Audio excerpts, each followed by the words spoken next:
ஆனால் காங்கிரஸ் இல்லாட்டி என்ன திமுக எதிர்கட்சி ஆயிருமான்னு?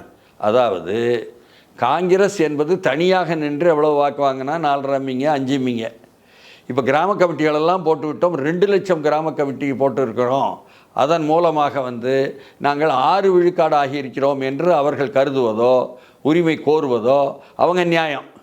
38 வருவாய் மாவட்டங்களிலும் ஒவ்வொரு மாவட்டத்திற்கு ஒரு சட்டமன்ற உறுப்பினர்னு தொகுதின்னு சொல்லி போட்டு 38 தொகுதி கொடுங்கள் என்று அகில இந்திய தலைமை கேட்டது என்பதும் கூட அந்த அடிப்படையில் கேட்டுட்டு இவ்வளவு இருக்கும் பொழுது என்ன நீங்கள் காங்கிரஸ் என்ற தனி கட்சியினுடைய வாக்குகளை வச்சு பார்க்கக்கூடாது.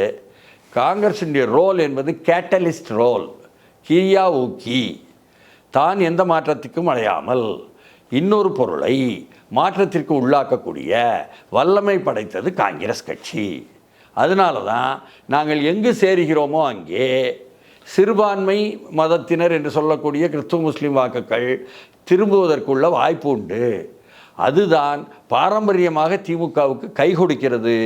கை உடைந்து விடுமே என்பதை அவர்கள் சொல்கிறார்கள்.